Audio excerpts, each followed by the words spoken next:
नमस्कार दोस्तों, मेरा नाम है आशुतोष। आपका स्वागत करता हूं आपके अपने YouTube channel A to Z e पाठशाला में। मेरे साथ में आज आप महत्वपूर्ण प्रश्नों को देखेंगे यूपीपीएससी आरओ 2021 के लिए और पॉलिटेक्निक लेक्चर और एई एग्ज़ाम के लिए। ये सभी प्रश्न यूपीपीएससी के ही एग्ज़ाम्स में पूछे गए हैं, तो ये आपके आगे के आने वाले एग्ज़ाम्स के लिए बहुत ही ज़्यादा महत्वपूर्ण है। तो इनको ध्यान से देखिएगा। जो आपको ना आए उन्हें अपने पास नोट जरूर कर लीजिएगा, कॉपी पेन लेकर के ही इन्हें देखिए। चलिए शुरू करते हैं हम आज का पहला क्वेश्चन। अगर वीडियो पसंद आए तो इसको लाइक कर दीजिएगा, चैनल को सब्सक्राइब कर लीजिए, जिसमें हमेशा आपको आगे इस तरह की वीडियो मिलती रहें। देखेंगे पहला क्वेश्चन हमारा क्या है। निम्नलिखित में से विलोम शब्दों की दृष्टि से एक युग्म गलत है। कौन सा है वो युग्म? विधि, निषेध, या फिर आवाहन और विसर्जन, आग्रह और विग्रह, और अमीय और हलाहल। इनमें से हमारा कौन सा गलत है? विधि का निषेध जो है यह हमारा सही है युग्म, और आवाहन का विसर्जन भी सही है। ठीक, फिर उसके बाद अमीय और हलाहल का भी जो है यह भी दोनों सही हैं। लेकिन आग्रह और विग्रह जो है ये गलत है। आग्रह का विलोम क्या होता है? दुराग्रह। आग्रह का विलोम दुराग्रह होता है। ठीक, और उसके बाद में विग्रह का विलोम क्या होता है? विग्रह का विलोम समास होता है, समास। ठीक, ये होता है, ये मतलब कि गलत हो जाएगा युग्म, और इसका आंसर सी हो जाएगा। अगला है हमारा विलोम शब्द की दृष्टि से इनमें से सही युग्म बताना है। आकीर्ण, विकीर्ण, इत्सिप्त, अभिक्षिप्त, आद्रत और निराद्रत, और दोष और सदोष। इनमें से कौन सा होगा हमारा? में हमारा आकीर्ण और विकीर्ण जो है यह हमारा सही है, और साथ में आद्रत और निराद्रत भी सही है। इसमें दो ऑप्शन सही हैं आपके। ये आपका गलत है और ये भी आपका गलत है। दोष का क्या होता है? गुण होता है। दोष का गुण होता है। और इत्सिप्त का क्या होता है? अनित्सिप्त। अनिसिप्त होता है इसका विलोम। ठीक, तो ये गलत हो जाएंगे। बाकी ये दोनों जो है आयोग ने इन दोनों अपनी आंसर की में इन दोनों को सही बताया रखा था 2016 की परीक्षा में। ठीक, अगला देखेंगे। अगला क्या है? स्तब्ध। स्तब्ध के लिए सही विलोम बताना है। अनिस्तब्ध, प्रारब्ध, अस्तब्ध या फिर लब्ध। इसमें होता है हमारा इसका सही विलोम अस्तब्ध। इसका आंसर नंबर हमारा सी हो जाएगा। इन सभी वीडियो को जब भी आपको क्वेश्चन आता है तो उसको वीडियो रोक लीजिए, एक सेकेंड पॉज कर लीजिए, उसके बाद इसका आंसर देख लीजिए। नहीं अगर करते हैं तो डायरेक्ट जब क्वेश्चन हम पढ़ते हैं तभी उसका आंसर आप हमसे पहले सोच लिया करिए कि आपके हिसाब से क्या होगा। फिर उसके बाद में अगला देखते हैं। इसमें और चीज़ बता दें, लब्ध का विलोम क्या होता है? प्रदत्त। लब्ध का प्रदत्त होता है, और स्तब्ध का अस्तब्ध हो जाएगा। ठीक, चलिए आगे देखेंगे। अगला क्या है? उत्तरायण का विलोम क्या होगा? पलायन, विस्थापन, ईशान या दक्षिणायन। इन चारों में से उत्तरायण का क्या होता है? दक्षिणायन होता है। ठीक, इसका ऑप्शन नंबर डी सही हो जाएगा। फिर विस्थापन का विलोम शब्द क्या होता है? संस्थापन। संस्थापन होता है विस्थापन का। और ईशान का विलोम शब्द होता है नैऋत्य। नैऋत्य होता है ईशान का विलोम शब्द। ठीक, चलिए आगे बढ़ेंगे। अब निम्नलिखित में से विलोम की दृष्टि से सही युग्म बताना है। कौन सा है? विशेष, आशेष, या फिर विपत्ति, आपत्ति, स्वतंत्रता, स्वाधीनता, वक्र और ऋजु। इनमें से हमारा डी ऑप्शन जो है वो हमारा सही होगा। ये विलोम की दृष्टि से सही है, बाकी ये तीन जो है गलत हैं। जैसे कि विशेष का क्या होता है? सामान्य होता है। विशेष का सामान्य होगा। विशेष अतिथि होता है और सामान्य लोग होते हैं, साधारण भी कह सकते हैं आप उसको। फिर विपत्ति का क्या होगा? विपत्ति का विलोम संपत्ति होता है। विपत्ति का विलोम संपत्ति होता है। ठीक, संपन्न व्यक्ति होते हैं। ठीक, और विपत्ति में होते हैं व्यक्ति जिनके पास धन नहीं होता है। फिर उसके बाद स्वतंत्रता का स्वाधीनता नहीं होगा। स्वतंत्रता का क्या होता है? परतंत्रता। स्वतंत्रता का विलोम परतंत्रता होता है। फिर आगे बढ़ते हैं। अगला देखते हैं। निषिद्ध के लिए सही विलोम बताना है। सिद्ध, शुद्ध, ग्रहित और विहित। इनमें से क्या होगा? इसमें निषिद्ध का हमारा डी ऑप्शन सही होता है, विहित होगा। निषिद्ध का विलोम होता है। ठीक, फिर आगे बढ़ते हैं। आवर्तक का सही विलोम क्या होगा? प्रवर्तक, अनावर्तक या फिर सवर्तक या फिर समर्थक, इन चारों में से कौन सा होगा? इसमें हमारा बी ऑप्शन जो है वो हमारा सही होगा। क्या होगा? आवर्तक का विलोम शब्द हो जाएगा हमारा अनावर्तक हो जाएगा। फिर आगे बढ़ते हैं। आगे है हमारा निम्नलिखित में से शुद्ध वाक्य बताना है हमें। शुद्ध वाक्य का चयन करना है कि कौन सा शुद्ध वाक्य होगा। पहला ऑप्शन है हमारा नौकर आटा पिसवाने गया है, या फिर दूसरा है एक गुलाब के फूल की माला ले आओ। फिर आगे है यह सर्वोत्कृष्ट ज्वर की चिकित्सा होती है। यहाँ सर्वोत्कृष्ट ज्वर की चिकित्सा होती है। फिर उसके बाद में अगला है डी ऑप्शन परमात्मा के अनेक नाम हैं। इनमें से हमें बताना है कि कौन सा सही है। स्टाफ नर्स के एग्जाम में आया हुआ था, तो इसका ऑप्शन नंबर डी सही है, परमात्मा के अनेक नाम हैं। ठीक, ये सही है, बाकी सब जो हैं वह गलत हैं। जैसे कि क्या है इसमें, आटा ही पिसवाया जाता, गेहूँ पिसवाया जाता। ये छोटे बच्चे वाले जो बात होती है, हम लोग पूछते थे एक दूसरे से कि आटा पिसवाते हो गेहूँ, तो ये वाली चीज़ यहाँ पे आपको होगा क्या, गेहूँ पिसवाया जाता है। ठीक, जो कि पिसने के बाद आटा का रूप ले लेता है।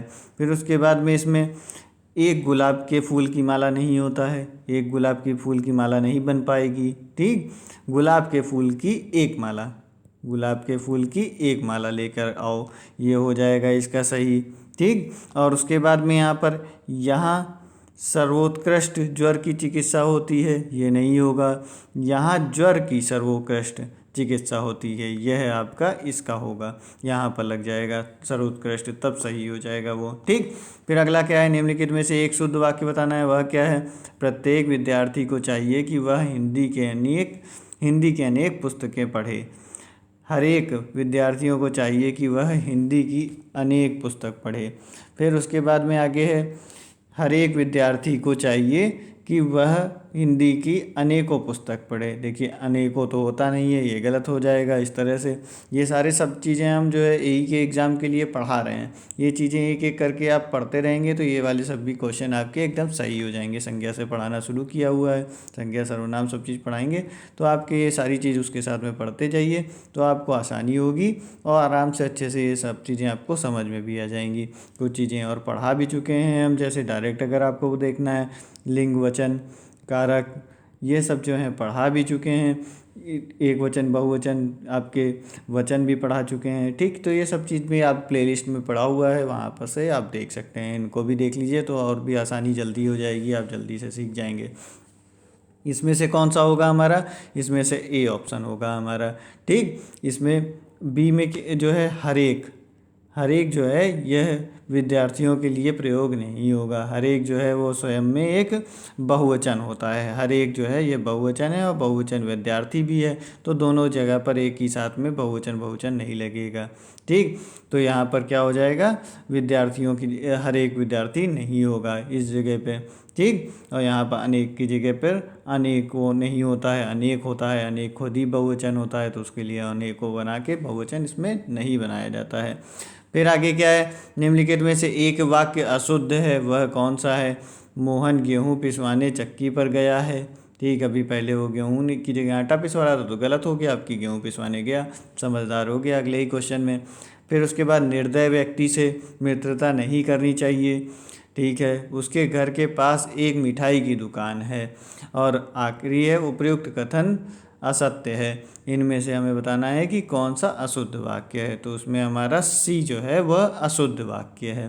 ठीक, अशुद्ध वाक्य है सी। इसमें इसकी जगह पर क्या होना चाहिए? उसके घर के पास मिठाई की एक दुकान है, उसके घर के पास मिठाई की एक दुकान है।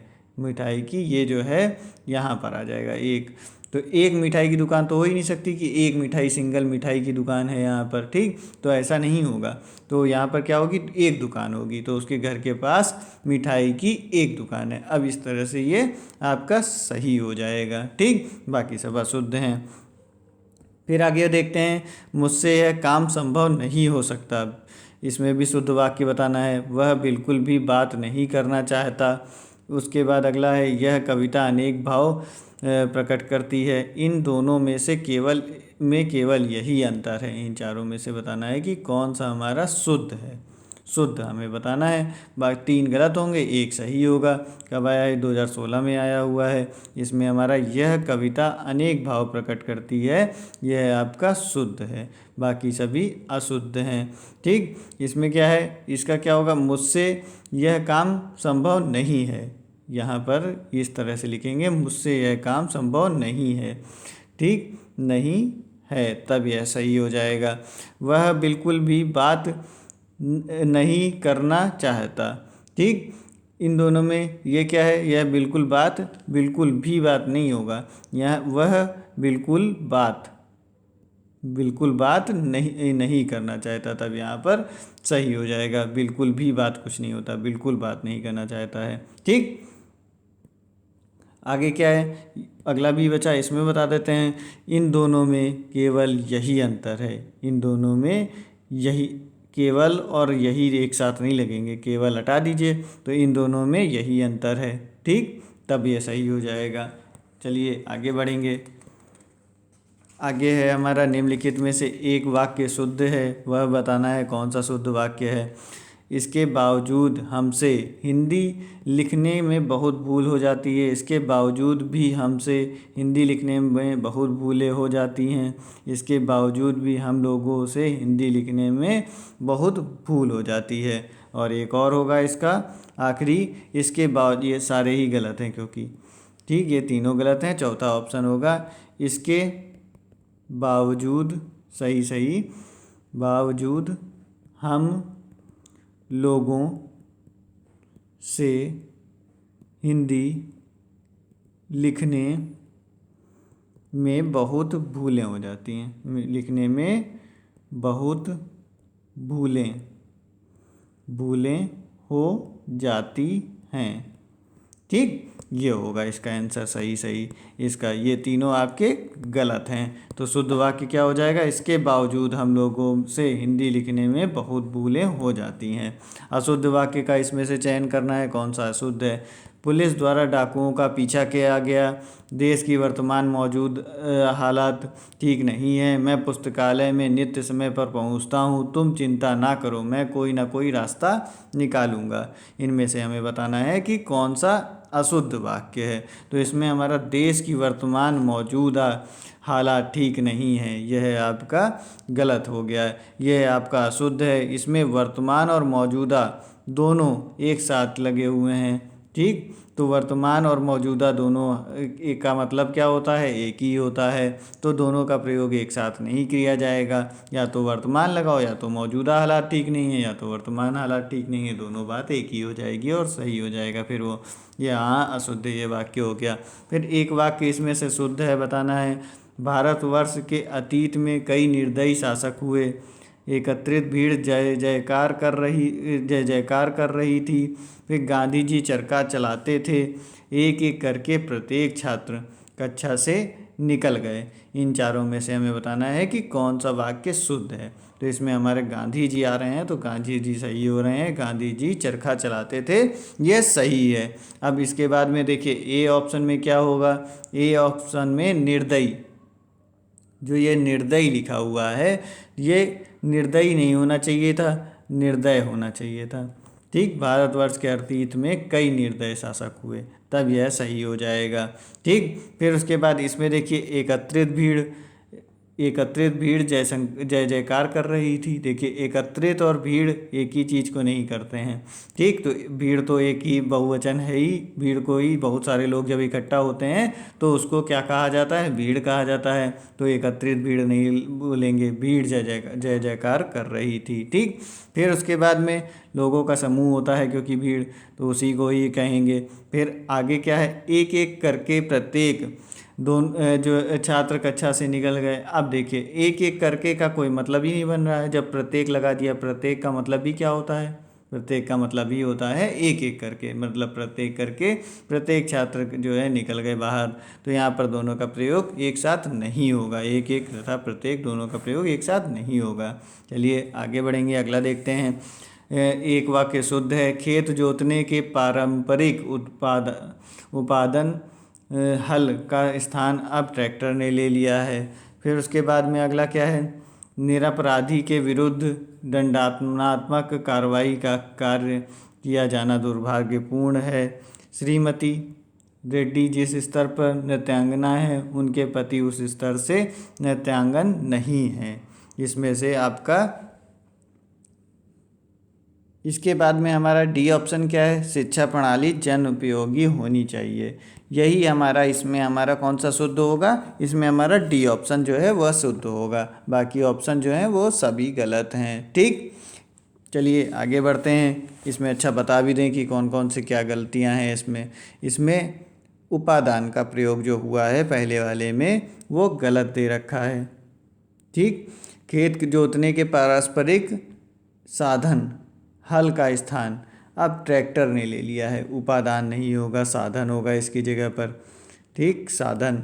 फिर निरपराधी के विरुद्ध, निरपराधी नहीं होता, निरपराध होता है, निरपराध के विरुद्ध,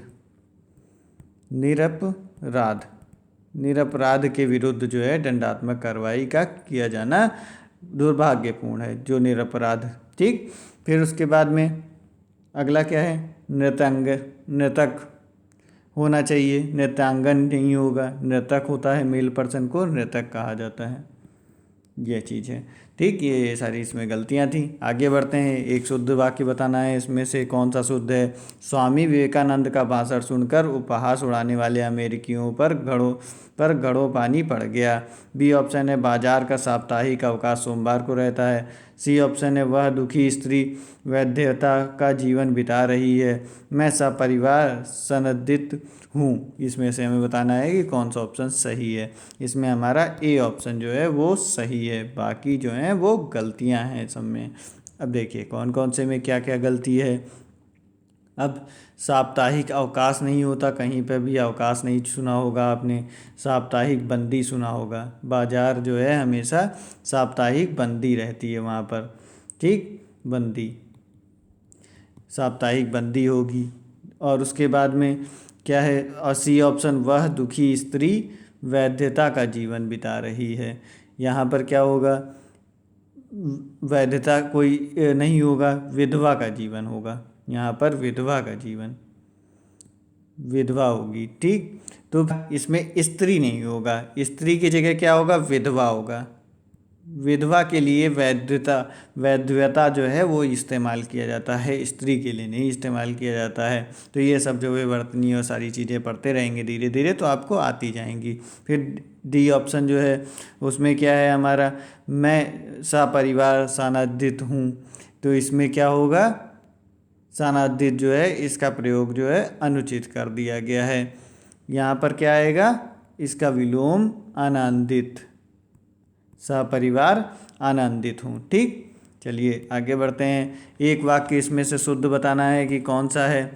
पर्वतीय प्रदेश में प्रातःकाल का दृश्य बहुत चिंताकर्षक होता है। प्रत्येक धर्म के लिए अच्छा सद्भाव रखना हमारा कर्तव्य है। मेरे वतन का अधिकांश भाग बच्चों की पढ़ाई में ही खर्च होता है, मेरा वेतन का।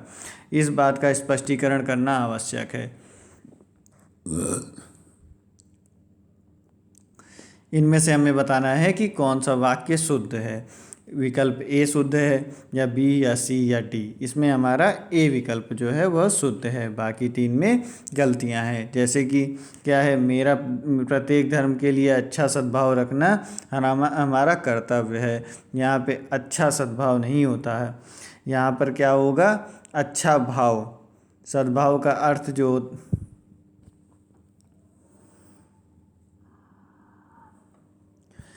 यहाँ पर अच्छा नहीं होना चाहिए, अच्छा एक्स्ट्रा लगा दिया गया है। सद्भाव का मतलब क्या होता है, अच्छा भाव होता है।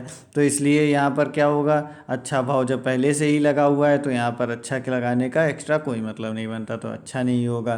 फिर उसके बाद में सी के ऑप्शन में क्या है, मेरे वेतन का अधिकांश भाग बच्चों की पढ़ाई में ही खर्च हो जाता है। तो फिर यहाँ पे भाग लिखने की ज़रूरत नहीं है, मेरे वेतन का अधिकांश जो है बच्चों की पढ़ाई में खर्च हो जाता है, उसमें ही आपका भाग भी आ गया, एक्स्ट्रा लिखने की इसको ज़रूरत नहीं है। फिर इसमें क्या है, इस बात का स्पष्टीकरण करना आवश्यक है। स्पष्टीकरण में ही जो है करना भी आ गया। इस बात का स्पष्टीकरण आवश्यक है, बस इतना ही लिख देंगे वो आपका सही हो जाएगा। अधिक ये इसमें करने लिखने की ज़रूरत नहीं है, उसका प्रयोग गलत किया गया है। फिर अगला देखते हैं। एक वाक्य शुद्ध है, इसमें से बताना है, यह तो अच्छा हुआ कि चोरों का पदार्पण होते ही मैं जाग गया। अच्छे लेखक के लिए शब्द संयम आवश्यक है। कक्ष में असंख्य जनसमूह उपस्थित था। रामचरितमानस तुलसी की सबसे सुंदरतम कृति है। इनमें से हमें बताना है कि कौन सा सही है। इसमें हमारा बी ऑप्शन सही है। अच्छे लेखक के लिए शब्द संयम आवश्यक है। अब बाकी में देखते हैं क्या क्या गलतियां हैं। बाकी में देखिए गलतियां क्या हैं। पहला जो है, ये क्या पढ़िए इसको, यह तो अच्छा हुआ कि चोरों का पदार्पण होते ही हमें जान गया। तो अब चोरों का पदार्पण नहीं होता है, चोरों के घुसते ही, चोरों के घुसते ही मैं जान गया। इनका पदार्पण नहीं होता, भगवान जी का होगा। ठीक, चोरों के घुसते ही ये सही है इनके लिए। चोर घुसते हैं घर में, पदार्पण नहीं होता उनका। फिर उसके बाद में क्या है, कच्छ में असंख्य जनसमूह उपस्थित था। असंख्य जनसमूह उपस्थित था। इसमें असंख्य का जो है प्रयोग नहीं करेंगे, जनसमूह ही जो है वो बहुत सारे लोगों का समूह हो जाता है, इसलिए असंख्य की ज़रूरत नहीं पड़ेगी। कच्छ में जनसमूह उपस्थित था, उसमें असंख्य भी आ गया। फिर उसके बाद रामचरितमानस वाले में क्या है, इसमें जब सबसे सुंदरतम क्या है आपका, ये सबसे सुंदर को ही सुंदरतम कहा जाता है, जो सबसे ज़्यादा सुंदर होता है। ठीक, तो उच्चतम ये आपका है, तो फिर ये इसमें आपका सबसे लगाने की कोई भी ज़रूरत नहीं है। ठीक, आगे बढ़ते हैं। आगे देखेंगे। निम्नलिखित वाक्यों में से एक वाक्य अशुद्ध है, कौन सा। छात्र ने पंडित नेहरू को अभिनंदन पत्र अर्पित किया। फिर उसके बाद महादेवी ने सरस्वती को श्रद्धा सुमन अर्पित किया। फिर रानी ने बुद्ध को अहिंसा भाव अर्पित किया। छात्रों ने पंडित नेहरू को अभिनंदन पत्र प्रदान किया। इसमें से हमारा कौन सा अशुद्ध है, यह हमारा डी ऑप्शन अशुद्ध है। ठीक, छात्रों ने पंडित नेहरू को अभिनंदन पत्र अर्पित किया, ये जो है गलत है। इसमें क्या होगा, अभिनंदन पत्र क्या किए जाते हैं, भेंट किए जाते हैं। अभिनंदन पत्र भेंट किए जाते हैं, ना कि प्रदान किए जाते हैं। तो फिर क्या हो जाएगा, छात्रों ने पंडित नेहरू को अभिनंदन पत्र भेंट किया। ठीक, चलिए आगे बढ़ते हैं। आगे देखेंगे हमारा क्या है, निम्नलिखित विकल्पों में से अनेक शब्दों के लिए एक शब्द वाला बताना है। इसमें हमें कि कौन सा विकल्प गलत है। अनेक शब्दों के लिए एक शब्द, जंगल की आग दावानल है। फिर आगे की सोचने वाले को अग्रगामी कहा जाता है। समुद्र की आग को क्या कहते हैं, बड़वा नल कहते हैं। फिर पेट की आग को जठराग्नि कहते हैं। इसमें से बताना है, 2017 में आया हुआ था मेंस में।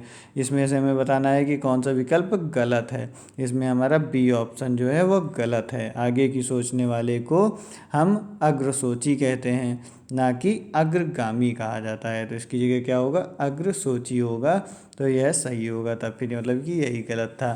फिर आगे बढ़ते हैं। जो बहुत बोलता है उसको क्या कहा जाता है, जो बहुत बोलता है उसको वाचाल कहते हैं। सी ऑप्शन सही होगा। वक्ता, प्रवक्ता और प्रखर जो है ये इसके लिए इस्तेमाल नहीं होते हैं। जो बोलता है उसको क्या कहते हैं, वक्ता कहा जाता है। जो बोलता है, खाली जो बोलता है उसको कहा जाएगा वक्ता। फिर उसके बाद प्रवक्ता क्या होता है, जो किसी विशेष विषय पर बोलता है, जैसे कि पार्टी के लिए रखे जाते हैं, राजनीतिक पार्टियों के लिए प्रवक्ता रखे जाते हैं, वो विशेष विषय के ऊपर बोलते हैं, राजनीति के ऊपर, तो फिर वो प्रवक्ता हो गए जो किसी विशेष विषय के पर बोलता है। अब प्रखर कौन होता है, प्रखर होता है जो खर की तरह तेज हो, उसको प्रखर कहा जाता है। ठीक, जो बहुत तेज होगा खर की तरह उसको प्रखर कहा जाएगा। फिर अगला क्या है, जो भेदा या तोड़ा ना जा सके उसको क्या कहेंगे, एक शब्द उसके लिए, अभेद, दुर्भेद, संवेद और नैवेद। इसमें से हमारा ए ऑप्शन सही होगा, अभेद। जो तोड़ा या भेदा या तोड़ा ना जा सके उसको अभेद कहते हैं। और उसके बाद में जो कठिनाई से भेदा जा सके उसको दुर्भेद कहेंगे। जो कठिनाई से भेदा जा सके उसको दुर्भेद कहते हैं। फिर जो अनुभव करने योग्य हो उसको क्या कहेंगे, वो संवेद होता है। अनुभव करने योग्य उसको संवेग कहते हैं। ठीक, और उसके बाद भोग को कहा जाता है नैवेद्य, भोग को नैवेद्य कहा जाता है। फिर अगला है हमारा, जो एक जगह से दूसरी जगह ना ले जाया जा सके के लिए एक शब्द क्या होगा, सदावर्त या स्थावर, उसको क्या कहेंगे हम, स्थावर कहा जाता है। इसका बी ऑप्शन सही हो जाएगा। ठीक, और उसके बाद में अगला देखते हैं, जिसका कोई शत्रु पैदा ना हुआ हो वाक्यांश के लिए एक शब्द, अजात शत्रु, शत्रुघ्न, शत्रुहीन और शत्रुविहीन, क्या होगा इसका हमारा ए ऑप्शन सही है, शत्रु, अजात शत्रु। ठीक, फिर उसके बाद में आगे क्या है, जिसका कोई शत्रु नहीं जन्मा है वाक्यांश के लिए, वही हो गया क्या, पैदा नहीं हुआ मतलब वही होता है, लेकिन आपका ये बार बार 2 बार पूछा गया है तो इसलिए 2 बार आ भी गया, क्या होगा, अजात शत्रु। ठीक, फिर आगे क्या है, अगला देखते हैं, अपना मंतव्य साधने वाला के लिए क्या होगा, परमार्थी, धर्मार्थी या स्वार्थी या सत्यार्थी। इसमें से हमारा ऑप्शन नंबर सी सही है, स्वार्थी। अपना मंतव्य साधने वाले को, अपना काम निकालने वाले को स्वार्थी कहा जाता है। फिर आगे बढ़ते हैं, अगला देखेंगे, गोत्र शब्द का तद्भव पूछा गया है। गोत्र वंश या खानदान या फिर गोद, इनमें से क्या होगा, गोत्र शब्द का पूछा गया है तद्भव। तद्भव आपको बताया है, जो कि आपके तत्सम शब्दों मतलब संस्कृत के शब्दों से हिंदी में आके उनका रूप बदल गया है। ठीक, तो गोत्र का तद्भव जो होगा वो क्या हो जाएगा हमारा, ए ऑप्शन, गोत्र। ठीक, ये तद्भव हो जाएगा इसका, ये हमारा संस्कृत का शब्द है। फिर उसके बाद में उलाहना शब्द का तत्सम रूप बताना है हमें, ओहरन या उपालंब, निंदा या झगड़ा करना, तो क्या होगा, उपालंब होता है इसका, बी ऑप्शन सही हो जाएगा। ठीक, उलाहना शब्द जो है तत्सम उपालंब है। फिर उसके बाद में आगे बढ़ेंगे, सिंघाड़ा का तत्सम रूप बताना है हमें, क्या होगा, श्रृंगाटक, सुघट या सिंघाड़ा या श्रृंग, इसमें से होगा श्रृंगाटक। ये हमारा सिंघाड़ा का तत्सम रूप होता है, ये तद्भव है उसका। फिर आगे अगला है हमारा क्वेश्चन, निम्नलिखित में से तत्सम शब्द बताना है, इसमें से कौन सा है, गोपाल, घर, कपूत और सूत, इनमें से तत्सम मतलब संस्कृत वाला होगा तो गोपाल, गोपाल हमारा तत्सम शब्द है। बाकी हमारे ग्वाल भी जो है वो भी होता है, इसका तद्भव जो है क्या होगा, तत्सम है अगर तो इसका तद्भव हो जाएगा ग्वाल। इसका ग्वाल पूछ लिया जाए अगर कभी कि यहाँ गोपाल का तद्भव शब्द बताओ तो क्या होगा, ग्वाल हो जाएगा। फिर उसके बाद में घर का, घर जो है वो किससे बना हुआ है, ग्रह से, इसका तत्सम रूप क्या है, ग्रह है घर का। और उसके बाद सूत, सूत का सूत्र, कपूत का कुपुत्र, कुपुत्र है इसका तत्सम शब्द। ठीक, चलिए आगे बढ़ेंगे, भभूत तत्सम शब्द है किसका, विभूति, भभूति, भभूति या भवभूति, इनमें से विभूति, भभूत जो है विभूति का तत्सम शब्द है, तो इसका ऑप्शन नंबर ए सही हो जाएगा, भभूत जो है विभूति का तत्सम शब्द है। अधोलिखित में से तद्भव शब्द है कौन सा, प्रत्यभिज्ञान, परिधान, पिटक और पिटारा, इनमें से हमारा तद्भव शब्द जो है वो हमारा पिटारा है, बाकी शब्द तत्सम शब्द हैं। इसका तत्सम पिटारा किसका क्या होगा, तत्सम इसका होता है पिटक, पिटक से बना पिटारा। ठीक, और आगे बढ़ेंगे, अगला देखते हैं, निम्नलिखित में से तत्सम शब्द बताना है, दही, जीर्ण, यंद या गाहक, इनमें से कौन सा होगा तत्सम शब्द, इसमें से बी ऑप्शन जो है आपका जीर्ण, यह है आपका तत्सम शब्द है, जीर्ण शब्द तत्सम है। ठीक, और इसका जो क्या कहते हैं तद्भव क्या होगा, तद्भव होगा इसका झीना, इसका तद्भव झीना होता है। और दही जो, और दही जो है उसका क्या होता है, ये आपको दधी होता है दही का। और क्या है, गाहक, गाहक का क्या होगा, ग्राहक। ठीक, और गयंद, गयंद क्या है, ये हाथी का पर्यायवाची होता है। ठीक, गयंद जो है हाथी का पर्यायवाची होगा। निम्नलिखित में से कौन सा शब्द विशेषण है, आग, आग्नेय, अगिन या उपर्युक्त में से कोई नहीं। अब विशेषण वाले क्वेश्चन है ये आपके, इन चारों विशेषण क्या करता है, विशेषता बताता है, किसकी बताता है, संज्ञा सर्वनाम की। इनमें से हमें विशेषण बताना है कौन सा होगा, इसमें से हमारा बी ऑप्शन सही है। आग्नेय जो है विशेषण है, और ये किसका है विशेषण? आग शब्द मूल शब्द है, उसका विशेषण जो है आग्नेय है। इसमें से आग सब पूछा गया विशेषण कौन सा है, तो आग्नेय हो जाएगा। फिर निम्नलिखित में से कौन सा विशेषण संज्ञा से नहीं बना है? श्रीमान, दानी, सुंदर और चमकीला। इसमें जो विशेषण कौन सी है जो संज्ञा से नहीं बना है? तो इसमें हमारा सुंदर जो है वह विशेषण से, वो यह आपका संज्ञा से नहीं बना हुआ है। ठीक, अब इसमें जो है श्रीमान, इसमें श्री जो है वो संज्ञा है, बाद में मान उसमें प्रत्यय लगा दिया गया। दानी जो है दान संज्ञा से बना हुआ है। ठीक, दानी। और चमकीला जो है वह आपका चमक संज्ञा जो होती है उसमें ईला प्रत्यय जोड़ करके चमकीला बना दिया जाता है विशेषण। ठीक, फिर आगे बढ़ेंगे। अगला क्या है? वह बहुत खाता है। इस वाक्य में बहुत शब्द किस प्रकार का विशेषण है? निश्चित परिणामवाचक विशेषण, निश्चय संख्यावाचक विशेषक, या तुलनात्मक विशेषण, या अनिश्चित परिमाणवाचक विशेषण। इसमें से हमारा डी ऑप्शन सही हो जाएगा, अनिश्चित परिमाणवाचक विशेषण। जिसको नापा ना जा सके, परिमाणवाचक वाले होंगे नाप तल वाले चीज़ें, और जो निश्चित नहीं होगा वो कि हाँ एकदम फिक्स नहीं, 1 किलो 2 किलो वाला जैसे नहीं, 1 और 2 है तो वो फिक्स नहीं है नंबर में, तो फिर वह अनिश्चित हो जाएगा। ठीक, किलो गलती से बोल दिया।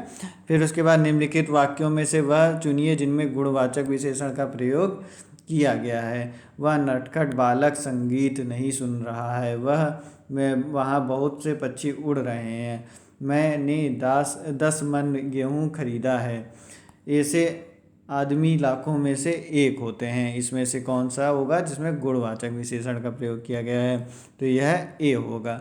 वह नटखट बालक संगीत नहीं सुन रहा है, इसमें जो है गुणवाचक विशेषण है। ठीक, जो कि कौन सा शब्द है आपका? नटखट। ये जो है उसके बालक के गुण को बता रहा है, तो इसमें गुणवाचक विशेषण हो जाएगा। ठीक, फिर उसके बाद यहाँ देखिए बहुत जो है ये भी विशेषण है, यह अनिश्चित परिमाणवाचक विशेषण है। 10 मन जो है यह आपका निश्चित परिमाणवाचक विशेषण हो जाएगा। और ऐसे आदमी में क्या है, यहाँ पर ये सार्वनामिक विशेषण दे रखा है। ठीक, चलिए आगे बढ़ते हैं। सतीश चंचल बालक है। इस वाक्य में चंचल शब्द है, क्या है? विधेय विशेषण, गुणवाचक विशेषण, सार्वनामिक विशेषण, प्रविशेषण। अभी हमने आपको बताया था, इधर देखिए नटखट बताया था, इसमें चंचल आ गया, तो क्या है? ये गुणवाचक विशेषण है जो कि किसी के गुण दोष को बताता है। फिर मानसिक विशेषण किस मूल शब्द से बना हुआ है? मान से, मानस से, मनस से, या मनीष से। इसमें आपका किस बना हुआ है? मानसिक, मनस से बना हुआ है। मनस से बना हुआ है, इसका मूल शब्द क्या होगा? मानसिक का मनस होगा। इसमें इक प्रत्यय लगा देते हैं तो यह हमारा मानसिक विशेषण बन जाता है। ठीक, फिर आगे बढ़ेंगे। चारित्रिक विशेषण शब्द का मूल शब्द कौन सा है? चरित्र, चित्रण, या फिर चरित्रता, या फिर चारुत्व। इनमें से हमारा ए ऑप्शन है, चरित्र से बना हुआ है चारित्रिक विशेषण शब्द। ठीक, फिर उसके बाद में अगला देखेंगे। एक विशेषण शब्द नहीं है, लजीला, लाडला, लांछन और लापता। इसमें से हमारा लांछन जो है वह आपका विशेषण शब्द नहीं होता है। बाकी लजीला, लाडला और लापता जो हैं ये सभी आपके विशेषण शब्द हैं। लांछन जो है यह पुल्लिंग शब्द होता है, जिसका अर्थ क्या होता है? निशान होता है, चिन्ह होता है। निशान और चिन्ह होता है। दाग, धब्बा, द्वेष, दोष और ऐब जो हैं ये सब लाछन विशेषण, ये सब चीज़ें हैं। ठीक, ये चीज़ समझ में आ गई होगी आपको, उम्मीद करता हूँ। मिलेंगे अब अगले लेक्चर में। अगर वीडियो पसंद आई हो तो इसको लाइक करें और अपने दोस्तों को भी जोड़ें, कुछ लोगों को शेयर भी करें किसी न किसी ग्रुप में। मिलेंगे अगले वीडियो में। नमस्कार, धन्यवाद। पढ़ते रहिए, मस्त रहिए।